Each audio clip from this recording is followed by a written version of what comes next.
Thanks for showing up, fellas. How we doing? Happy, what is today, Thursday? Thursday. Happy Thursday. What am I supposed to talk about, Nick? Talk about upcoming matchup on Saturday. Oh, okay. Game coming here. I was just worried about practice today. Saturday, Fullerton. I've known Dietrich a long time. He was like one of the first guys. I was in Arizona working for Arizona Power Basketball Academy. He was one of the first guys to come down to our gym and start looking at our players, and saw that we had something going on down there. And I'll never forget Dietrich, man. It was Dietrich and Lamont Paris, or Lamont Smith, one of the Lamont. But Dietrich came down, and he was at Arizona State at the time. He was Scott Para, Dietrich, and came down, saw the guys. He's like, "Hey man, you're doing a good thing down here. Just keep doing it." And I was in a dark place at the time, and I'll never forget Dietrich just coming down and showing me some love, and just kind of picking me up and kind of getting me excited about the game again, because I hadn't been around college for a while. I was doing the AAU grassroots stuff, and then he obviously moved on and did big things. And Dietrich has been at Fullerton for a long time. I mean, I think he's the all-time winningest coach there. I could be wrong on that. Don't quote me on that, but I know this. When Linder was here, we played at Fullerton. We played at Fullerton last year. Every time we played at Fullerton, it's always been a dogfight. His teams are physical. This year's team, he's physical and fast. They still got a big man down low in Kendrick DeLuna, who we recruited here at Wyoming, who's been there, who's been a staple for him, a centerpiece for him. And I appreciate a guy like Kendrick staying at a spot for a long period of time and running his race. And that's a testament to the relationship that Dietrich's built with his players. And he's not unlike any other college coach right now who has to have 10 to 13 new players on his roster and has to revamp who they are and what they're about. But I know this. They scored 137,000 points in their first game. Okay, they broke the school record for most points. I think they shot 43s, hit 16 of them. I think it's going to be a track meet on Saturday. It's going to be a track meet. He wants to play fast. I've heard him talk about playing fast. We want to play fast. We know that. It's who can play fast and focused. And it's going to be a fun game. We don't overlook any opponent. We sure as crap aren't going to overlook Fullerton, because Dietrich he's done wonders there, man. He is an unbelievable coach. Fullerton should be lucky to have Dietrich, just because of how many NCAA tournaments he's been to and the way he's been able to produce, winning programs after winning program there at Fullerton. And so it's a fun game. It's also a game that makes me nauseous, just because I know like this. I'm still getting used to this playing fast stuff. And they're a team that wants to play fast as well. So it should be a fun one on Saturday. Hope everybody comes out and enjoys the beautiful weather we have here in Laradise.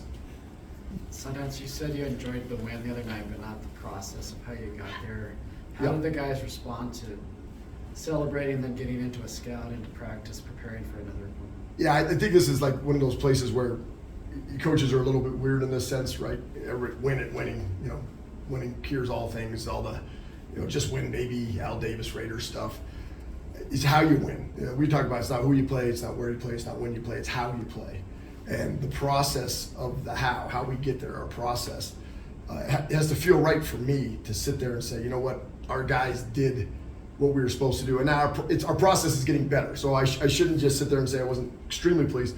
I look back at Northern Colorado, College of Idaho, and Northern State, and I've seen us have more elite execution on offense, less losing execution on offense, more dialed in defensive possessions, and less losing effort possessions on defense. They keep going down, right? I think it was like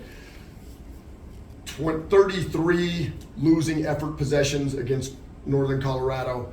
It was 27 against College of Idaho, and then it was 23 against Northern State on the defensive side. And losing effort means we're just not sustaining effort for the full period of the possession. And so we're critical on that. It's getting better. It's just still not where it needs to be. To win, you have to eliminate losing. And to me, losing is lack of execution on offense and losing effort, constant effort on defense. Those are the things that we're still trying to correct.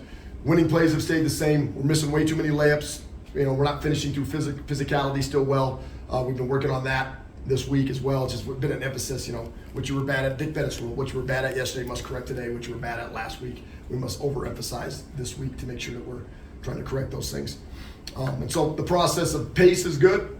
Now here's how I'll break down RP40 for you, to give you guys a little lesson on how when I do RP40 with our team, we talk about the relentless side of it, right, is number one. If it doesn't feel relentless to me, then you can't call it RP40, right? Just call it, whatever, P40, I don't know, P90X, I don't know what you want to call it, but if it doesn't feel relentless to me, then we can't live that identity. We're still creating that identity. And so the first thing is relentless pressure. And so it has to feel relentless on the defensive end. I didn't think our ball pressure was relentless against Northern State in the first half. Thought it got better in the second half, but to have relentless pressure, it's full court pressure, it's half court pressure. There needs to be relentless ball pressure, and we need to do a better job of doing that from the jump. So that was a big correction point. The second part is pace, relentless pace for 40 minutes. So we had 11 possessions where we got the ball to the rim in 4 seconds or less. It's pretty good. The fastest teams in the country have 11 to 17 possessions in transition, right, where they're scoring out of those possessions. So we had 11 possessions where we got to the rim in 4 seconds or less, or 5 seconds or less. Then we had 15 possessions in the game total, including those 11, where we got to the paint or to the rack in 7 seconds or less. So we were pushing the pace. It was pretty good. That would be relentless. Now, once we push pace, we have to be able to relentlessly seek our flow options faster. So we didn't get to flow as fast as I'd like us to, because that's how you keep the pressure on them, the pace pressure on them. All right, so relentless pressure, relentless pace. Relentless paint. Paint has been a thing that we've talked about. We're not shooting as many threes, but we've been able to get to the paint a lot, right? And so I think it was 55 paint possessions for 86 points against Northern State, so that was pretty relentless, seeking the paint. Not sure how it'll be against Fullerton. Every game presents its own unique opportunities and obstacles, right? So we'll see what happens there, but if they're going to play fast and we're going to play fast, there's probably going to be a lot of relentless pace and relentless paint. And then the last part is relentless poise and purpose. And that's eliminating shot selection turnovers, the shots that we don't want. There was a lot of out of rhythm, non-paint twos and non-paint threes in what I call like the twilight zone of the shot clock, right? And that's that like 13 to 17 seconds, 13 to 18 seconds where you're not quite in flow, right? You haven't established your flow identity yet, and you're not in sprint to score. So we're in this twilight zone where we need to seek an advantage, and we just settled for crappy shots, shot selection turnovers. So there's turnovers and shot selection turnovers. To me, like missed layups, we missed 11 of them, and that I consider a missed layup is even if we get fouled and we should finish it, we missed it. Like, albeit we got fouled on some, we missed too many layups. And so missed layups, block shots or turnovers, shot selection turnovers. It's not everything's just not just a turnover, right? It's not just a box score. Like, you can look at really bad shots and be like, that's a turnover. Nobody knew the shot was coming. Nobody was in position to rebound. We lost a possession. And so we were just correct. Those are the things that we're correcting on with our RP40. There's 4 categories: pace, or pressure, pace, paint, and poise. And that's kind of how we break it down. How about player response since Monday's game? You didn't really like some of the defensive possessions. How have you seen them come back? Yeah, to me, the mentality is where we're still working. We're still working on the mentality. Right? And Anthony, this is when you have a young team, you're going to have immaturity. So it's a race to maturity. Yeah. This is a race to maturity for guys that are young. Dennis is a sophomore. Jared Harris is a sophomore. Gavin and Nas and Sim are freshmen. I mean, young guys. There's a race to maturity. Can they be more mature in their approach to practice, which is another part of the process here? And I haven't seen the maturity that I'd like to see yet consistently on a daily basis from those guys, which to me, I'll just shoot the signal flare up in the sky right now. You're just begging for something that you don't want to happen in a program, albeit that's going to be a loss at some point because they're not maturing fast enough because they want to have this, they're holding on to things that they can't control, right? Whether that's, this day and age, these young men worry about their perception, how they're perceived by their peers or on social media, or by their family and friends or their agents or aunts or uncles, all these people that are around them. They're worried about, like, what does it look like if this doesn't happen? And they're not making time to make it happen, to go do the work. And they're worried about all the things that could go wrong, right? It's the fear, doubt, and worry that are demotivators in life. And they're worrying about the fear of failure. They're doubting their own abilities. They're worrying about the potential outcome, and it hasn't even happened yet. And those things paralyze you in the moment, and they stop you from working the way you should work. And so I'm getting a little bit, poetic here in nature and explaining some things here, but that's where this team has to grow up.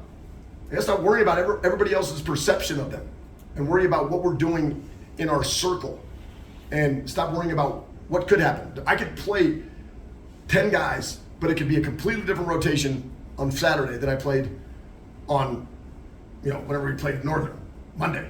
because of the matchup or because of the coverages. We have 12 guys that are able to play, the able-bodied dudes, and they could be completely different rotation Saturday, and I want everybody to stay ready. Because of that, these guys are having a hard time handling that. Everybody wants to be solid, set, and in a rotation. I want you to fight for your minutes every single day. I want you to earn your opportunity coming Saturday. And then whatever happens on Saturday, I want you to earn the opportunity to play again on Tuesday. Why? Because we have a competitive roster and we have some depth. And so I don't want anybody to be complacent or lackadaisical in their approach. I want them to keep an edge and to stay sharp because we're going to need that for our identity. We're going to need that as we go on. We don't have the luxury to have a top-heavy roster. We have a very balanced and complete roster. So, Are you interested to see a team like Cal State Boulder? I mean, they come from sea level basically. See how they do against. I know see how San they Diego, fare people up here. don't like our elevation. Yeah. All right, they don't like our altitude up here. So I'm not sure if Fullerton, likes our elevation as well. We'll see. I mean, I thought Northern State handled it well. I thought they got out here. I'll tell you this: they came out here early. Everybody wants to come here late. They got out here early, like 2 days early. They got here on Saturday. We played on Monday. They had a butt kicker practice on Wednesday, and I was talking to some of the players.